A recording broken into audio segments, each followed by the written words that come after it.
परम श्रद्धेय प्रातः स्मरणीय अनंत विभूषित क्षोत्रिय ब्रह्मनिष्ठ श्री श्री 1008 ब्रह्मलीन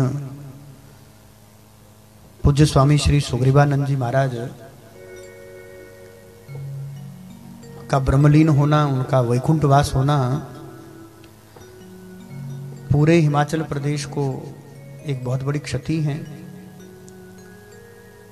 वर्तमान में अगर हम हिमाचल की बात करें तो मुझे नहीं लगता कि हिमाचल प्रदेश में ऐसा कोई व्यक्ति होगा जो रुद्रू बाबा करके डेरे को न जानता हो।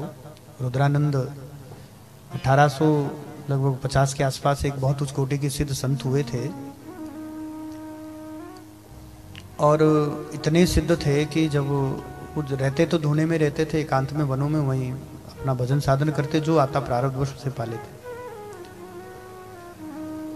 उनको लेकर एक कथा बड़ी प्रसिद्ध है कि एक समय ऐसा हुआ कि कुछ गांव वालों को रहता ही ये बाबा क्यों रह रहा है, कैसे रहता, कई लोग होते हैं ऐसे। तो किसी ने कह दिया कि बाबा यहाँ से उठाओ अपना, था कुछ नहीं, तामझाम होता तब तो उठाते।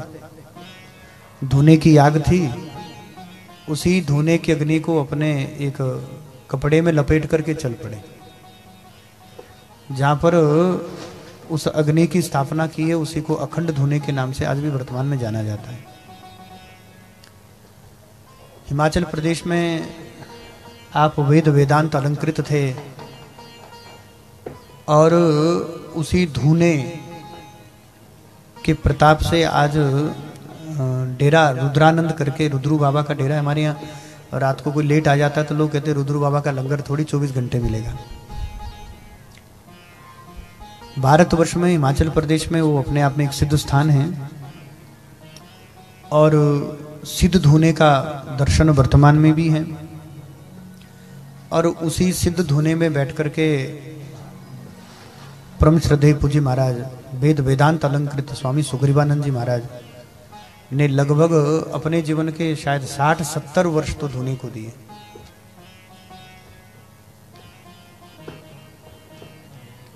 आप काशी से वेद वेदांत अलंकृत थे। हिमाचल प्रदेश ही नहीं, भारतवर्ष में, और विशेषकर तो हिमाचल की बात हम इसलिए कहते हैं क्योंकि हिमाचल प्रदेश में परम श्रद्धेय पूज्य ब्रह्मलीन स्वामी सुग्रीवानंद जी ऐसी परम दिव्य विभूति थी। वेद वेदांत आप इतने परम प्रगाढ़ विद्वान थे कि बड़े बड़े संत, बड़े बड़े महात्मा समय समय पर पूज्य महाराज जी का दर्शन करने जाते थे। हम पर तो विशेष नहीं, हम महाराज जी, हम तो अति विशेष बात कहें, हम पर तो अति विशेष कृपा पूज्य महाराज जी की रही। वर्ष में बहुत बड़ा आयोजन डेरे में रहता है पंचभीषम के समय, अक्टूबर नवंबर में, और शायद लगभग 2015, 16, 17 की बात होगी शायद। तब उनका जो शिमला यूनिट है, पाराशर जी और सब, तो डेरे का सबसे बड़ा जो कार्यक्रम रहता है वो पंचभीषम में रहता है। पहली बार, हम तो हिमाचल से ही हैं, पर जिला ऊना में रुद्रू बाबा रुद्रानंद डेरे में पहली बार महाराज जी का दर्शन भी हुआ। दर्शन तो उससे पूर्व भी हुआ था, पर 7 दिन रहकर अपनी वाणी को पवित्र करने का परम सौभाग्य, पूज्य महाराज जी का दर्शन, उनका आशीर्वाद, अखंड धुने का दर्शन और उनके परम कृपा पात्र शिष्य जो वर्तमान में अब तो गद्दी पर, पूर्व में उन्हीं को ही महाराज जी ने पूर्व में ही गद्दी उनको सौंपी थी, परम श्रद्धेय पूज्य स्वामी हेमानंद जी महाराज। समय समय पर उनका भी दर्शन, क्योंकि महाराज जी का स्वास्थ्य काफ़ी बिगड़ गया था, तो उसके बाद तो कोई कार्यक्रम होता था उधर तो हेमानंद जी का ही दर्शन, पूज्य महाराज जी का ही दर्शन होता था। तब सब छोटे महाराज जी उनको कहते थे, क्योंकि तब बड़े महाराज जी थे। और लक्ष्मी नारायण मंदिर में श्रीमद् देवी भागवत कथा, जिसके यजमान हमारे अमेरिका से थे सब लोग, डॉक्टर और सब उधर अमेरिका ही से ही थे, अवतार शर्मा जी, और उन पर भी महाराज जी का अति अनुग्रह था, महाराज जी की अति कृपा थी। और महाराज जी ने उनको कहा था कि एक बार देवी भागवत की कथा आप जीवन में जरूर करवा लें। तो वो श्रीमद् देवी भागवत कथा कहने का सौभाग्य भी डेरा रुद्रानंद में हमें प्राप्त हुआ।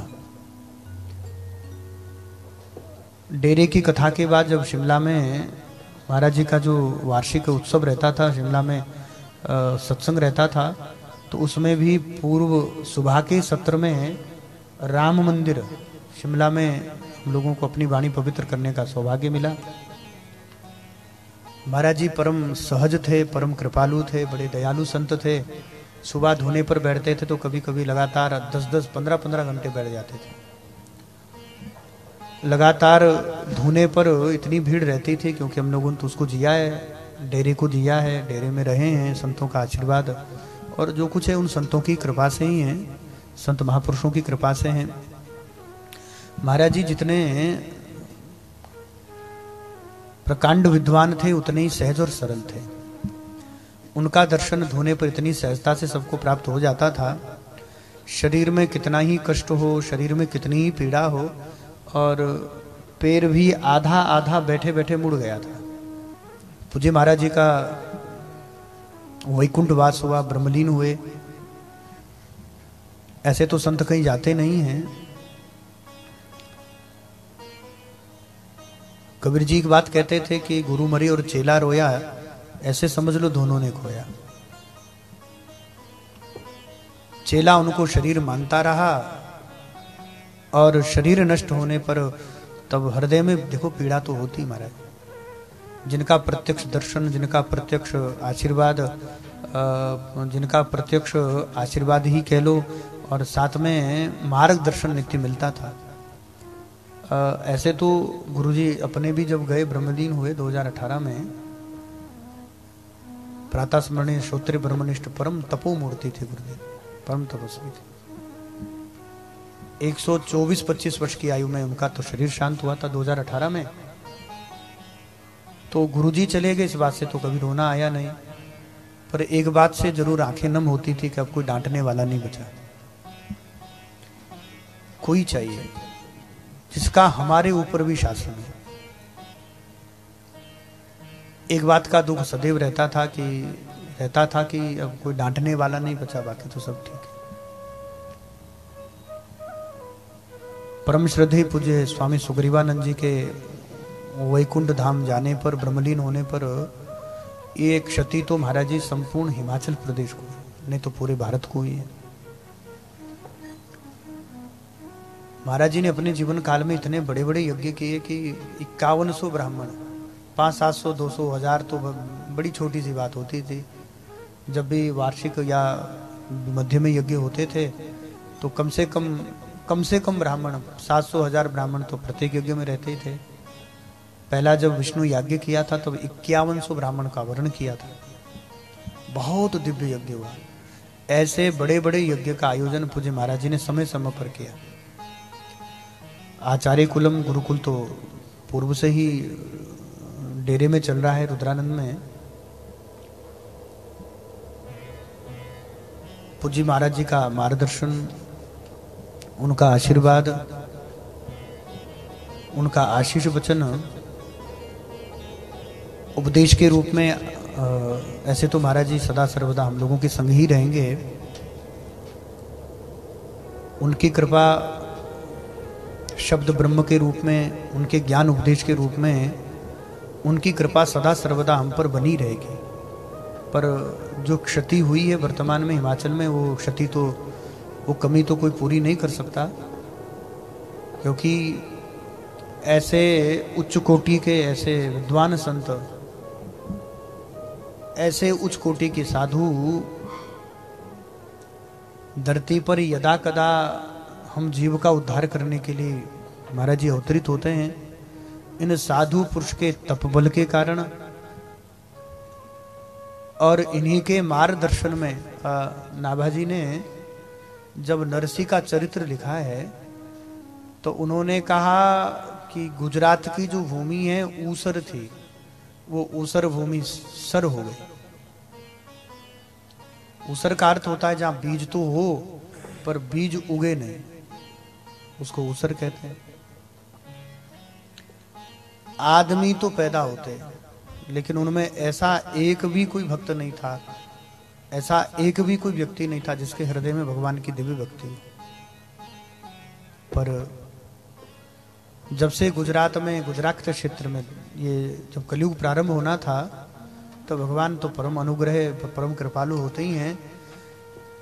प्रहलाद जी को तो भगवान ने एक बार नरसिंह रूप में लाड़ लड़ाया, एक बार हृदय से लगाया, एक बार अपना कृपा हस्त हाथ पर रखा। ध्रुव जी पर भगवान श्री हरि ने एक बार कृपा करके उन पर, उनको गोदी में बिठाया। पर भैया साक्षात श्री कृष्ण की अतिशय कृपा से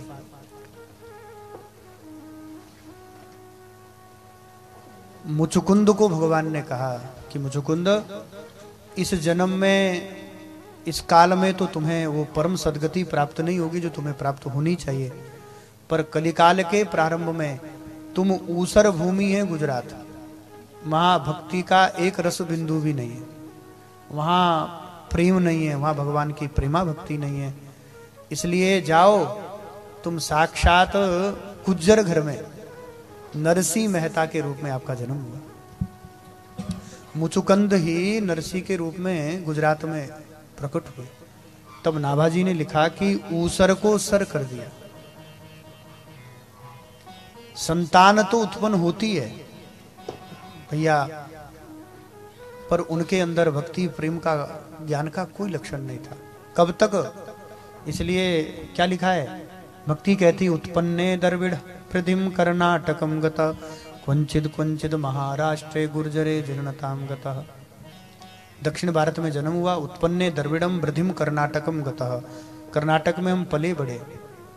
महाराष्ट्र में नामदेव, संत तुकाराम आदि आदि सब संत, ज्ञानेश्वर मावली, कितने संतों की भूमि है महाराज जी। उस पवित्र संत भूमि में महाराष्ट्र में भक्ति कहती, कई कई मेरा मान सम्मान हुआ। पर नारद जी गुजरात में हम बूढ़े हो गए। क्यों बूढ़े हुए? क्योंकि गुजरात में भक्ति का सम्मान नहीं है, वहां कोई भी बीज भक्ति का अब तक हुआ नहीं है। पर भगवत कृपा से नरसी मेहता मुचुकुंद ही नरसी के रूप में प्रकट हुए और उस भूमि को सर कर दिया। ऊसर से सर कियो, लिखा है बाबा ने, ऊसर से सर कर दिया। ऊसर से सर का अर्थ ये है, अब जो भी बीज उगेगा, अब जिसका भी जन्म होगा गुजरात में, हाँ गुजरात की धरती में जिसका भी जन्म होगा, वो जन्मजात भगवान के परम भक्त होंगे। ऐसी कृपा भगवान, संतों की ऐसी कृपा है महाराज। एक संत ने उस ऊसर भूमि को सर कर दिया। भक्तमाल में ये सब चर्चा है, जहां एक भी भक्त नहीं। भक्ति कह रही है गुजरात में हम बूढ़े हो गए, पर धन्यम वृंदावनम तेन भक्ति नृत्यति यत्र च। वृंदावन पुनः प्राप्य नवनीव स्वरूप, वृंदावन में जवान हुई हम। पर भैया उसी कलिकाल में मुचुकुंद भक्त जब पुनः नरसी के 52 बार भगवत साक्षात्कार हुआ। नरसी 52 बार भगवान ने प्रत्यक्ष लीला नरसी के साथ करी है। उनकी प्रारंभ लीला में ही महादेव ने प्रकट होकर के जब उन्होंने कहा क्या चाहिए, नरसी ने कहा हमें कुछ नहीं आता, अपनी प्रिय वस्तुओं में दे दो। तब शंकर जी हक्के बक्के रह गए। महादेव ने कहा बताओ, जिसका ज्ञान अभी तक भगवती को नहीं है, पार्वती को नहीं है, सबसे प्रिय क्या है? तब भगवान ने बहुत सुंदर स्वरूप, कृपा हस्त महादेव ने रखा। वहीं से नरसिंह मेहता का प्रवेश भगवान की दिव्याति दिव्य महाराज लीला में प्रवेश, वो प्रवेश ही महाराज लीला में से हुआ। नरसिंह का चरित्र महाराज से प्रारंभ होता है। सबसे प्रथम दर्शन भगवान का उन्होंने भगवान महादेव की कृपा से महाराज में किया। कैसा अद्भुत विलक्षण चरित्र है। और जब से नरसिंह का जन्म हुआ, नाभा कहते हैं, तब से महाराज, देखो कोई तमोगुणी का आश्रय लेकर, कोई भैया वर्तमान स्थिति में तो ऐसी अब व्यवस्थाएं हो गई है, जन्म से कोई भी नास्तिक पैदा नहीं होगा। ऐसी कृपा है नरसिंह की गुजरात पर। जन्म से सब भगवत भक्त होंगे, भगवान के ही परम प्रेमी होंगे। हाँ, कुसंग में पढ़कर या मांस आदि का भक्षण करके या सत्संग के अभाव के कारण या भगवत भागवत धर्म के त्याग के कारण कोई अधर्म के मार्ग पर चल जाए तो अलग बात है, पर जन्म से जो पैदा होगा वो भगवान का भक्त ही होगा। ऐसी कृपा भगवान ने गुजरात पर नरसिंह भक्त मेहता के रूप में करी। नरसिंह भक्त के रूप, ऐसा चरित्र है नरसिंह का। भगवान जब किसी क्षेत्र में कृपा करते हैं भैया, तब नरसिंह जैसा कोई भक्त जन्म दे लेता है, जिसके प्रभाव से पूरा क्षेत्र धन्य हो जाता है। और ऐसा साधु पुरुष जब कोई चला जाता है, तब भैया वो क्षति आश्रम की नहीं है, वो क्षति किसी जिला ऊना की नहीं है, वो क्षति किसी स्थान मात्र की नहीं है। संतों के जाने पर क्षति पूरे क्षेत्र को होती है। आज पूज्य महाराज जी का स्थूल शरीर तो नहीं रहा, पर उनकी कृपा, उनका आशीर्वाद आत्म स्वरूप में सदा सर्वदा हम लोगों पर था। सदा सर्वदा हम लोगों पर इन संतों की कृपा आशीर्वाद सदा बना रहे हैं। वो जो क्षति हुई है महाराज, उसको पूरा तो हम लोग नहीं कर पाएंगे, पर हाँ उस गद्दी की, उन स्थानों की, उन आश्रमों की मर्यादा बनी रहे, उस स्थान की महिमा बनी रहे। कम से कम सब लोग मिलकर ये तो कर सकते हैं। गुरु स्थान के प्रति हमारी श्रद्धा आस्था सदैव बनी रहे, उसकी गरिमा बनी रहे, उस पवित्र स्थान में स्थान की उन्नति होती रहे। पूज्य गुरुदेव नहीं रहे, पर आज कम से कम धोरीढांग में जो स्थिति पहले थी उससे अच्छी सुधार हुआ है। संतों के रहने की व्यवस्था, कथा कीर्तन की व्यवस्था सब अच्छे से हुई है। तो उसी प्रकार भैया रुद्रानंद डेरा जो है, वो डेरा हमारा ही है, हम तो उसे अपना ही स्वीकार करते हैं। पूज्य महाराज जी हमारे हैं, उनका कृपा आशीर्वाद सब लोगों पर तो पता नहीं, पर हम पर तो खूब रहा है। महाराज जी पूरे क्षेत्र में भक्ति की लहर है, पूरे क्षेत्र में लोग भजन साधन से लगे। हमें तो अपने, अच्छा हमारे अपने क्षेत्र की हम बात करें, गुरुदेव से पूर्व लोग जानते ही नहीं थे, सत्यनारायण की कथा नहीं जानते थे, अन्य तो बातें क्या कहें, कर्मकांड की कौन कहे, जप तप यज्ञ व्रत की कौन कहे, भजन साधन योग जप आदि की कौन कहे। पर जब किसी क्षेत्र में कोई साधु अवतरित होता है, तो साधु के बाद उसकी साधुता धीरे धीरे पूरे क्षेत्र में हो जाती है, और जो कुछ कुरीतियां हैं उस पर तो कुठाराघात हो जाता है। धीरे धीरे सतवृत्तियां चारों तरफ फैल जाती है। उसका प्रभाव देखो, साधु का प्रभाव क्षेत्र में पड़ जाता है। धीरे धीरे इन प्रकार लोग परमात्मा में लग जाते हैं।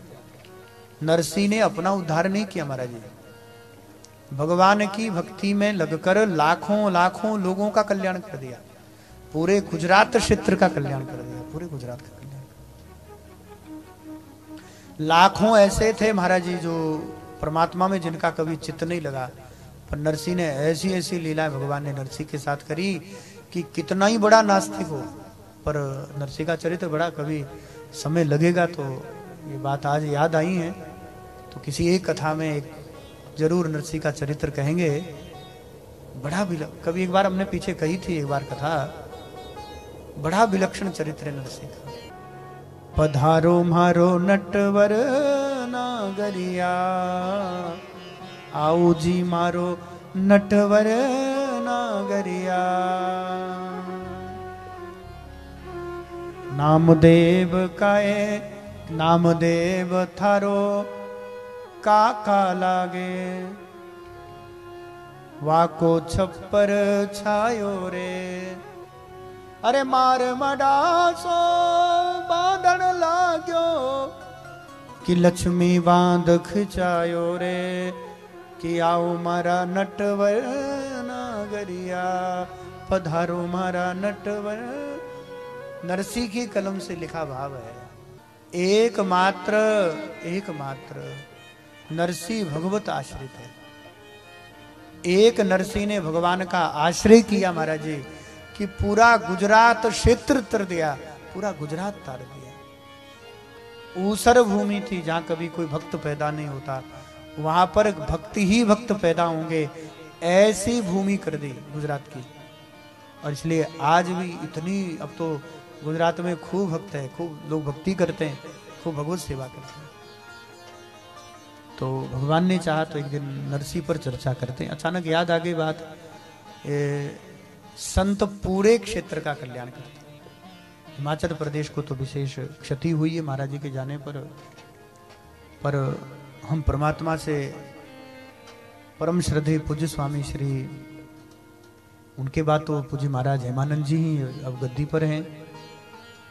उनकी दीर्घायु, उनका स्वास्थ्य बना रहे, उनके स्वास्थ्य की मंगल कामना करते हैं और उस संपूर्ण गद्दी की गरिमा उसी प्रकार बनी रहे जैसे पूर्व में बनी थी, वैसे ही पुनः उसका और उसका जो वैभव है वो धूने से है। पूरे गद्दी का वैभव रुद्रानंद द्वारा स्थापित धूने से है, बाबा के द्वारा। उसी अखंड धूने का पूजन है, उसी अखंड धूने की सेवा है, उसी अखंड धूने का प्रताप है। ऐसा कौन सा अभिष्ट फल है जो धूने से मांगकर मिला नहीं? ऐसी कौन सी अभिष्ट सिद्धि है जो उस शुद्ध धूने ने किसी को पूरी नहीं की है? हजारों नहीं, लाखों लाखों लोग लाइन में लगे रहते हैं। अब तो पूज्य महाराज जी के बाद हमारे पूज्य बड़े भाई, बड़े गुरु भाई पूज्य हेमानंद जी का, पूज्य महाराज जी उनकी दीर्घायु बने, वो यशस्वी बने, मनस्वी बने और उनके स्वास्थ्य की मंगल कामना हम लोग अपने व्यासपीठ से करते हैं। परमात्मा उनको सदैव प्रसन्न रखें, सदैव स्वस्थ रखें, परमात्मा उन पर खूब कृपा बने और पूज्य ब्रह्मलीन स्वामी सुग्रीवानंद जी नहीं, रुद्रानंद तक सभी संतों की कृपा उन पर सदैव जैसे अभी हैं वैसे ही बनी रहे। अड़चने तो आती रहती, बड़ी गद्दी हैं, पर उससे लड़ने का भी साहस ये भगवान उनको सदैव प्रदान करें। उस गद्दी की गरिमा, उस अखंड धूने की प्रताप सदैव बना रहे, उसके प्रति लोगों की अश्रद्धा कभी ना बने। इसी मंगल कामना के साथ आज की कथा को विराम देते हैं।